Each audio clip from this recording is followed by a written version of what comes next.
Hey y'all, how's it going? Jesse here from Vaping with Shelby. Today I'm going to do a quick little video on how to prime a coil. Got one of the T8 coils here for the baby beast tank, for the big baby beast, whichever one you have. And I'm doing this one specifically because a lot of people have been going through their baby beast coils really fast recently, and so I'm just going to make sure people know how to prime their coils really well, and hopefully that'll help out. So when you have a new coil, you've got all these little holes here your cotton shows through on. Basically all you're going to be doing is taking your bottle, putting a nice drop of juice, enough to cover the cotton, hold it still, watch it soak in. And you're going to do that to each one of them. I'm using a little bit thinner juice so it soaks in really fast, but if you're using our max or like an 80-20 or anything thicker like that, it might take a little bit longer. So patience is key. But I like to go ahead and put a drop on each one twice.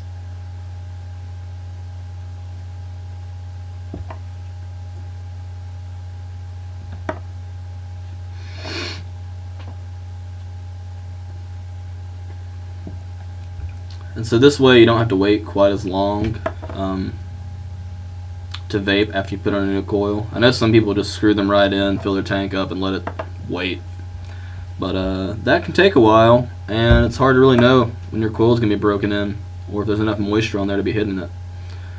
But yeah, so once I've done that twice to each one, I always like to take my bottle here and put a little bit of juice just on the top around the edges of these coils where the cotton shows.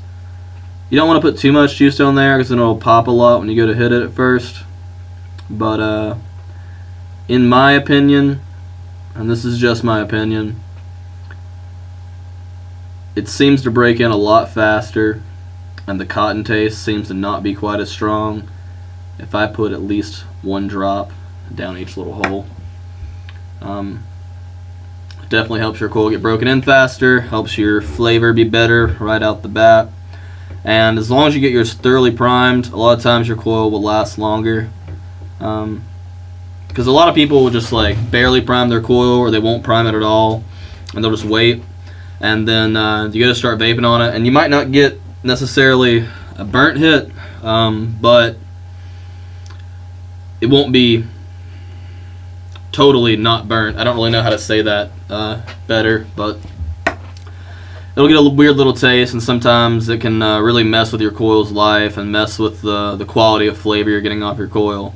So yeah, just to recap, put a drop over each hole where the cotton shows through at, and hold it still once you've done that and let it soak in. I recommend doing it at least twice, and I recommend putting a small drop over each hole in the top as well. And you know, you can kind of use your own judgment, look over the holes. If you think one of them looks like it's still really dry, go ahead and put another drop on it. And even though you have primed up the coil, I still recommend waiting at least 5 minutes after you've primed your coil, if not 10 minutes before you start hitting it, and starting your tank off a little bit lower wattage than what you want to be regularly vaping at. And so maybe the first 15-20 minutes leaving it at that lower wattage setting, and then working your way up as it's getting broken in. As you can tell pretty easily when a coil is really broken in. You won't taste the cotton anymore. You'll know it's good to go. You can go ahead and bump your watts up then. So yeah, guys, I think that's pretty much it. I think I've covered everything. But yeah, that's just a quick little how to prime your coil tutorial for the beginners, or those who